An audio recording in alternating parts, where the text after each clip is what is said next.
Assalamualaikum, nama saya Nur Azwani Azman dan nombor matrik saya 10.21F1037. Seterusnya, saya ingin membentangkan tentang adab dan adat perkahwinan masyarakat Melayu.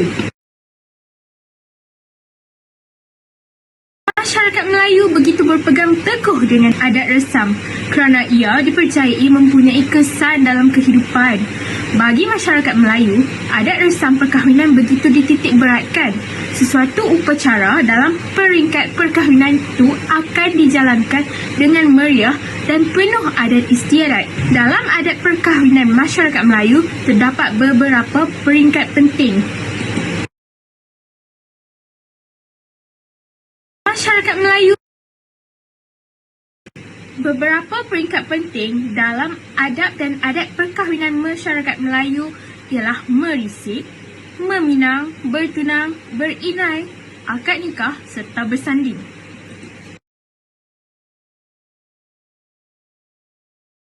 Berikut merupakan adab dan adat perkahwinan mengikut turutan yang bakal dilalui oleh bakal pengantin masyarakat Melayu. Dengan bermula merisik, seterusnya meminang, selepas itu bertunang, berinai, akad nikah serta bersanding. Berikut merupakan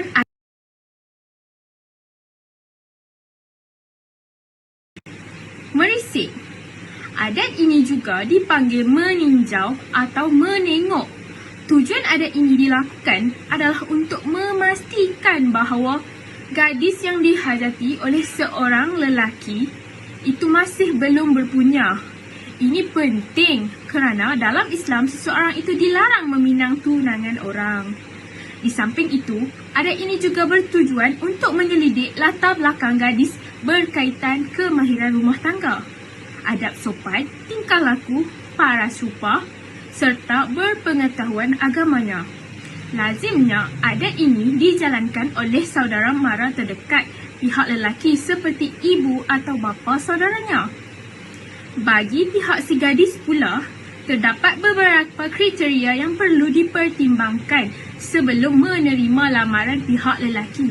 Antaranya ialah lelaki tersebut perlulah mempunyai latar belakang agama serta mempunyai pekerjaan yang baik. Merisik. Seterusnya ialah meminang.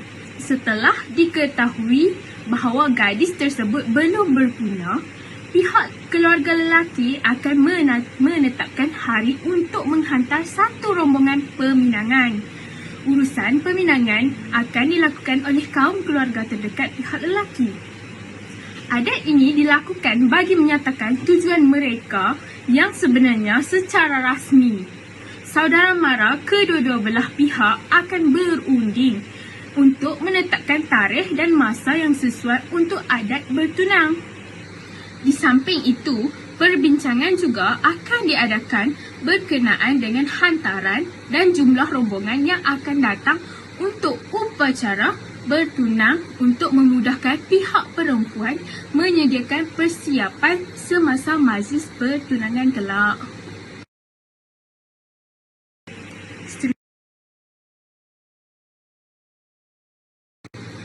Bertunang. Selepas perbincangan diadakan, majlis pertunangan akan dilangsungkan. Pihak lelaki akan diwakili oleh keluarganya dan saudara mara terdekatnya untuk upacara bertunang. Pada hari tersebut, majlis kenduri akan diadakan sempena pertunangan tersebut di rumah pihak perempuan. Hantaran yang terdiri daripada tapak sirih atau sirih junjung sebagai bingkisan utama, sebentuk cincin belah rotan berserta hantaran lain seperti bunga rampai, buah-buahan, kuih muih, pakaian dan lain-lain yang telah digubah akan diberi kepada pihak perempuan. Mengikut adatnya juga, sekiranya pihak perempuan mempunyai kakak yang masih belum berkahwin, hantaran untuknya juga turut diberikan. Adat ini dipanggil langkah bendul. Adat menghantar belanja turut diadakan semasa adat bertunang dijalankan. Namun, begitu ada Namun begitu, ada juga yang menjalankan secara berasingan daripada adat bertunang, iaitu mengadakan beberapa minggu sebelum majlis persalinan dijalankan.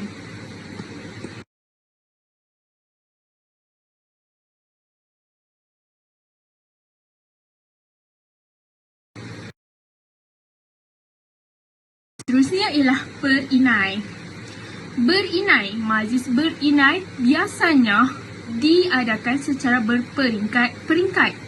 Berinai curi diadakan 3 malam sebelum hari berlangsungnya majlis bertunang, akad nikah mahupun persalinan dan dihadiri saudara mara terdekat sahaja. Seterusnya ialah berinai besar-besaran. Berinai besar-besaran adalah malam berinai yang dihadiri oleh pengantin lelaki. Tetapi pengantin lelaki itu tidak akan bermalam di rumah pengantin perempuan. Sebaliknya akan terus pulang ke rumah, ataupun sekiranya rombongan tersebut datang dari jauh, pengantin lelaki akan bermalam di rumah penanggap, iaitu rumah berhampiran rumah pengantin perempuan. Inai kebiasaannya dipakai pada hujung 10 jari tangan dan kaki bakal pengantin perempuan. Manakala pengantin lelaki dipakai 3 jari sahaja pada tangan kiri dan kanan, iaitu pada jari hantu, jari manis dan jari kelingking.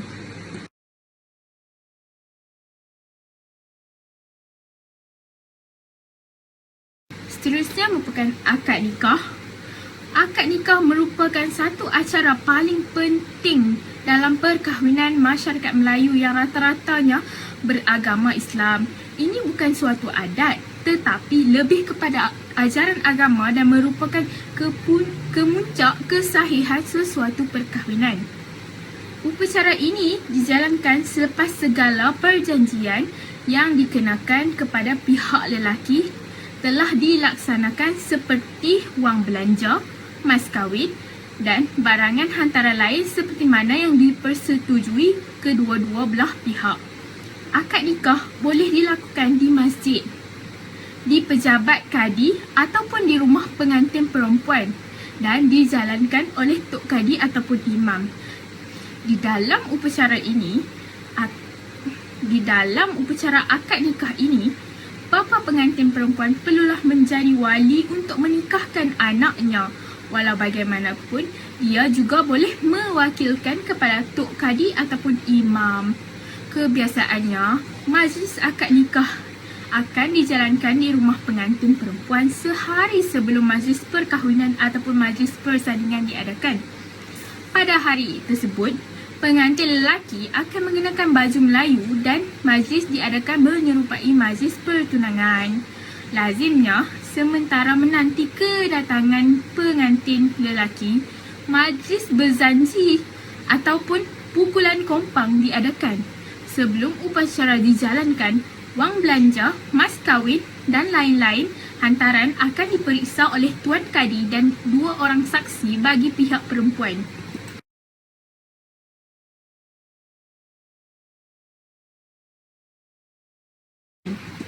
Seterusnya, pengantin lelaki akan duduk di atas sebidang tikar di tengah-tengah majlis.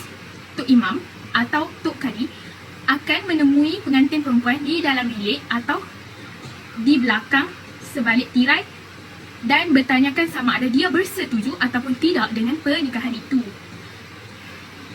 Sekiranya bersetuju, pernikahan itu akan diteruskan. Tok Kadi juga akan membaca khutbah nikah dan menerangkan secara umum akan tanggungjawab suami isteri dan lain-lain hal berkaitan rumah tangga dari sudut agama.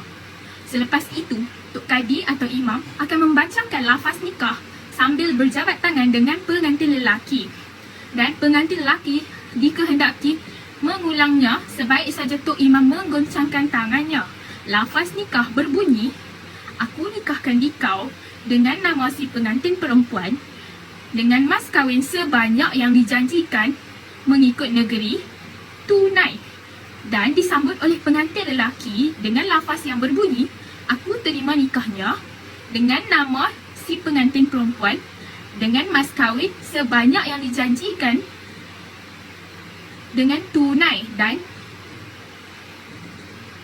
dan saksi akan mengesahkan sama ada lafaz tersebut jelas didengar atau tidak.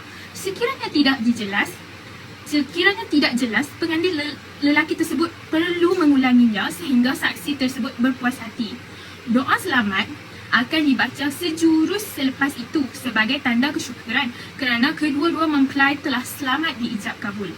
Selepas akad nikah, pengantin lelaki akan melakukan upacara membatalkan air sembahyang. Si suami tadi akan menyarungkan cincin atau memakaikan rantai kepada isterinya yang menanti di dalam bilik mahupun di belakang takbir tirai ataupun akan bertemu dengan isterinya yang dihiasi indah. Kedua-duanya akan bersalaman terlebih dahulu. Adat ini dilakukan sebagai satu simbol bahawa pasangan tersebut telah sah diijab kabul. Seterusnya adalah majlis perkahwinan mahupun bersanding. Sebelum majlis persandingan dijalankan, berbagai persiapan akan dijalankan termasuklah mendirikan bangsal penanggah, kemah tetamu, menyiapkan pelamin dan bilik pengantin serta menyediakan bunga telur. Majlis perkahwinan juga dikenali sebagai hari langsung atau hari bersanding. Ia merupakan kemuncak istiadat perkahwinan pada hari inilah.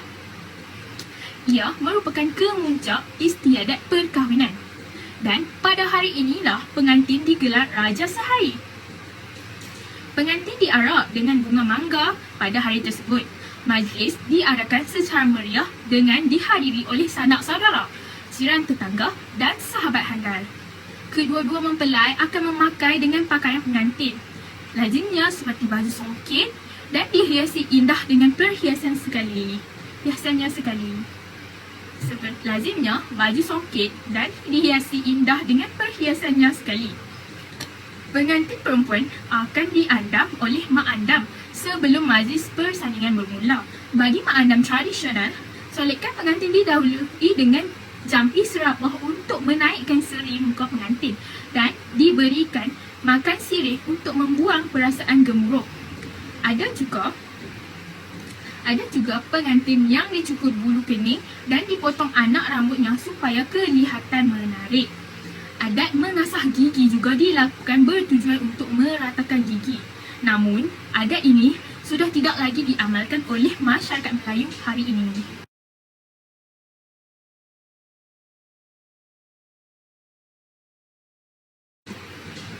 Pelamin yang telah disiap hias menjadi tempat persandingan kedua-dua mempelai Raja Sehari tersebut.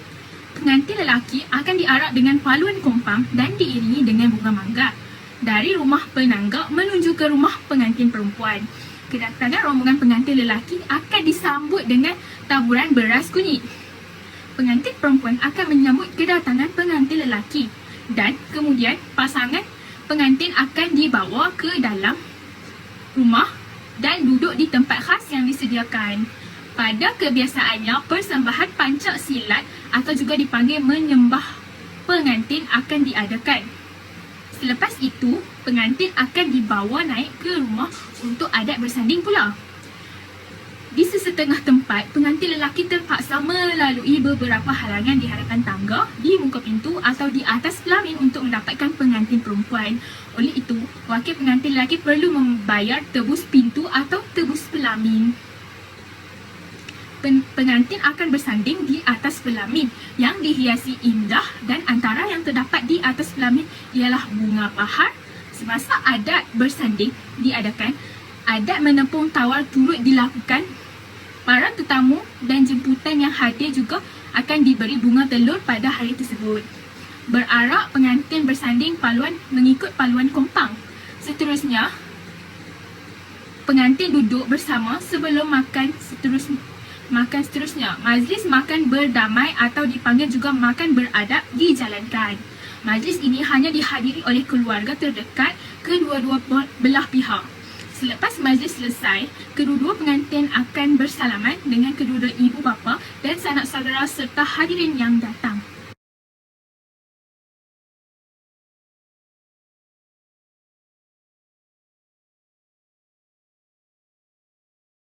Assalamualaikum warahmatullahi wabarakatuh. Nama saya Nofara Izati binti Muhammad Fatih. Nombor metrik 10 DTK 21F 1004. Kali ini saya akan menerangkan maksud adat resam. Adat resam adalah sesuatu peraturan atau kebiasaan orang Melayu terhadap sesuatu perkara. Adat resam dikenali sebagai tradisi. Juga adalah undang-undang atau hak yang tidak bertulis dalam sesebuah masyarakat dan diamalkan secara turun-temurun sejak sekian lama dan diwarisi oleh nenek moyang. Ia adalah sesuatu ramai yang orang lakukan dan telah dilakukan untuk jangka masa yang lama. Biasanya datang dari sesebuah negara, budaya zaman atau agama sama. Jika ada sesuatu yang dilakukan dengan cara yang sama, ia mungkin boleh dikatakan adat kebiasaan dalam melakukan sesuatu perkara. Kepentingan adat resam di dalam hidup masyarakat tidak kira apa bangsa sekalipun tidak dapat dinafikan. Adat merangkumi seluruh aspek bermula dari kelahiran, perkahwinan sehinggalah kematian terdapat di dalam hidup semua masyarakat di Malaysia. Pentingnya adat masyarakat Melayu jelas terlihat dalam peribahasa yang berbunyi, biar mati anak, jangan mati adat. Selamat pagi Tuan, nama saya Lim Hui Peng, nombor metrik 10 DTK 21F1041. Hari ini saya nak terang tentang 3 ciri adat resam Malaysia. Melayu. Yang pertama ialah dilarang mencaci atau menceritakan kecacatan pada masa mengandung. Sebab takut anak bakal lahir juga akan mengalami cacat. Yang kedua ialah dilarang memukul, menderang atau menceritakan binatang pada masa mengandung. Sebab takut anak yang bakal lahir mengalami kecacatan. Yang ketiga ialah dilarang memaku, memahat dan menggait atau menyembelih binatang pada masa mengandung. Sebab takut anak yang bakal lahir akan sumbing. Cina. Yang pertama ialah memberikan angpau dalam jumlah yang genap. Sebab dia rasa nombor genap boleh membawakan maksud yang lebih baik dan sempurna. Dia selalu mengguna dan paling suka punya nombor ialah nombor 8. Dia rasa nombor 8 boleh bagi kita good luck. Dan elakkan memberi angpau dalam jumlah yang ganjil. Yang kedua ialah elakkan memakai pakaian warna hitam atau putih. Sebab orang tua rasa baju warna hitam atau putih macam ada orang nak mati baru nak pakai. So dia paling tak suka baju hitam atau putih. Especially baju hitam. Putih boleh lagi tapi especially hitam. Dia tak suka baju hitam. Dia paling suka warna merah. Dia tengok ada orang pakai baju warna merah, dia paling seronok sebab dia paling suka warna merah. Sebab dia rasa warna merah boleh bagi kita good luck, bagi kita ong-ong. So dia paling suka. Macam angpau, ada orang kahwin pun, ada tahun baru Cina semua guna warna merah. Yang ketiga ya, jangan menyapu. Banyak orang Cina suka membersihkan rumah sebelum tahun baru Cina. Sebab dia rasa macam ni boleh membuangkan semua bad luck dan bagi kita good luck. Kalau you menyapu pada tahun baru Cina, mesti tak boleh. Sebab macam ni boleh macam membuang kita punya good luck. So tak boleh. Mesti tak boleh. Especially tahun baru Cina.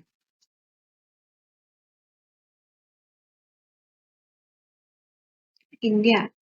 Kematian umpama tidur sementara bagi masyarakat India. Bagi masyarakat India, diorang mempercayai konsep kelahiran semula, iaitu kematian adalah ibarat tidur dan mereka akan bangun selepas tidur. Sarjana India juga menyatakan kematian adalah perpisahan roh dan jasad. Walaupun jasad akan hancur, ia akan kembali ke alam barzakh. Dalam masyarakat India, mayat akan dibakar atau dikebumikan. Untuk melaksanakan upacara ini, berbagai adat ditentukan. Selain daripada dua upacara kematian itu, diorang juga ada upacara Kolik Jati. Kolik Jati ini bermaksud periuk tanah liat yang mengandungi api. Periuk itu diangkat dengan menggunakan pelempang kelapa yang dibelah 3 di bahagian hujung dan diikat pada periuk. Kolik Jati dibawa oleh ahli keluarga Sri mati. Orang yang bertanggungjawab periuk tanah liat itu adalah anak atau bapa si mati. Upacara mengangkatkan ta'ali dan upacara wakarasi dalam upacara kematian. Ta'ali Ganggunta adalah upacara menanggapkan ta'ali semasa berlakunya sesebuah kematian dalam sesebuah keluarga. Ta'ali iaitu rantai suci perkahwinan hanya boleh ditanggapkan oleh isteri setelah suaminya meninggal dunia. Hai tuan, nama saya Jujai dari DDK 2A dan nombor batch saya yaitu 10 DDK 21F1053. Topik yang saya nak perbincangan yaitu keunikan adat rasa Malaysia. Terdapat 3 kaum utama di Malaysia yaitu Melayu, India dan Cina. 3 adat utama bagi semua kaum yaitu adat kelahiran, adat perkahwinan dan adat kematian. Pertama, saya nak cakap tentang adat kelahiran. Adat kelahiran Melayu iaitu ibu berbantang selama 40 hari. Rambut bayi akan dipotong dalam majlis cukur jambu dan yuri bayi ditanam di kawasan rumah yang sempurna. Adat kelahiran Cina iaitu ibu tidak boleh mandi dengan air sejuk. Kuih khas diberikan kepada saudara mara. Rambut bayi akan dicukur dan kenduri diadakan ketika bayi berusia sebulan. Adat kelahiran India iaitu bayi yang baru lahir akan menjalani upacara mandi minyak. Sejurus dimandikan, bayi akan dikeringkan dengan asap kemenyan. Potu disapu di kening bayi bertujuan melindunginya dari anasir jahat. Seterusnya saya nak cakap adat perkahwinan. Akad perkahwinan Melayu iaitu adat merisik dan melamar diadakan sebelum bertunang. Dan barang-barang hantaran dalam bilangan janggil dan majlis perkahwinan dimulakan dengan upacara akad nikah. Adat perkahwinan Cina iaitu hari bertunang perlu berdasarkan kalender Cina. Upacara minum teh untuk mengeratkan perhubungan. Dan majlis perkahwinan diadakan secara besar-besaran. Adat perkahwinan India iaitu istiadat bertunang diadakan sebelum perkahwinan. Hari dan waktu perkahwinan ditentukan mengikut kalender Hindu. Lambang perkahwinan ialah pengikutan tiali. Dan seterusnya saya nak cakap adat kematian. Adat kematian Melayu iaitu keluarga si mati tidak akan makan di rumah selagi upacara pengumian. Jenayah dimandikan, dikapan dan disembayangi. Dan kenduri awal diadakan selama 3 hari atau seminggu. Adat kematian Cina iaitu si mati akan dipakaikan dengan pakaian yang cantik. Saudara si mati akan menangis beramai-ramai. Ketika mayat dibawa ke tanah perkuburan, lagu-lagu berirama sedih dimainkan. Adat kematian India iaitu kepala mayat dihadapkan ke selatan. Kuih disapu pada mata, duit siling terletak di atas dahi, dan minyak dibakar dan abu dihanyutkan di laut. Kesimpulannya, rumusan dalam topik ini iaitu rakyat Malaysia terdiri daripada pelbagai kaum dan mengamalkan adat rasam yang berbeza-beza. So, sebagai rakyat Malaysia, kita harus berasa bangga akan keunikan pelbagai adat rasam yang kita warisi sejak turun-temurun. Sekian, terima kasih. Assalamualaikum dan salam sejahtera. Nama saya Arifdin Bezin Azman. Saya dari KAS DTK 2A. Nombor pendaftaran saya ialah 10 DTK 21 F1022. Hari ini saya akan terangkan 3 cara untuk mengekalkan adat resam di Malaysia. Okey, langkah yang pertama ialah menghormati orang yang lebih tua, kerana tanpa rasa hormat kepada orang tua, kita akan merasakan adat-adat yang disampaikannya ialah satu perkara yang sia-sia dan ketinggalan zaman. Seterusnya, kita akan melupakan adat resam ini kerana kita menganggapnya tidak lagi relevan kepada zaman sekarang. Amalan dari nenek moyang kita diperturunkan kepada ibu bapa untuk disampaikan kepada kita. Kita sebagai pendengar mestilah mendengar dengan hati yang terbuka dan minda yang terbuka. Dan cara penyampaian ibu bapa juga penting agar generasi kini dapat menerima adat resam. Ibu bapa juga memain peranan untuk menerangkan bahawa adat resam ini penting dan melambangkan sesebuah kaum dan keunikan etnik tersebut. Adat rasam ini perlu dijaga dengan baik kerana ia memberi satu identiti kepada sesetengah kaum dan etnik. Bab kata pepatah, biar mati anak, jangan mati adat. Seterusnya, kerajaan hendaklah membuat kempen tentang adat rasam.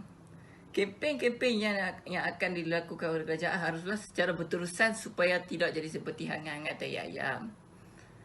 Kita mestilah membuat kempen tersebut di kawasan-kawasan yang kurang pengetahuan tentang adat resam seperti di bandar, kerana ramai orang di bandar telah melupakan adat resam.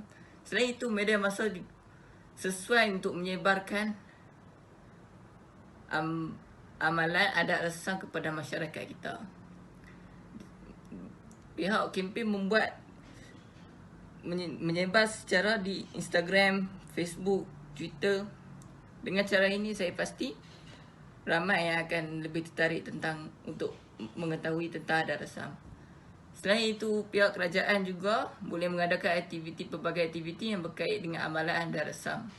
Masyarakat dapat menerima ilmu pengetahuan tentang adat resam dan kaum masing-masing, seperti membuat India, Cina dan Melayu membuat adat resam negara di sekali tempat yang sama untuk saling mengenali adat resam kaum yang lain. Selain itu, kerajaan juga boleh mempromosikan amalan adat resam tersebut kepada masyarakat. Seterusnya, langkah yang seterusnya ialah peranan institusi pengajian tinggi dan sekolah hendaklah menyampaikan kepada para pelajar berkenaan adat resam melalui subjek penghayatan etika dan peradaban serta sivik dan kewarganegaraan. Selain itu, pelajar-pelajar dan guru perlulah mempraktikkan adat-adat resam di sekolah. Seperti apabila kita menemui cikgu, kita hendaklah memberi hormat kepada cikgu. Sebagai contoh, salam cikgu, menunduk apabila lalu di belakang cikgu. Hal ini kita dapat mengekalkan adat resam di sekolah. Akhir sekali, kita jangan tergadak adat resam kita dengan arus pemodenan. Kita perlulah merasa bangga dengan adat resam kita, kerana ini merupakan identiti bagi kaum kita. Sekian, terima kasih.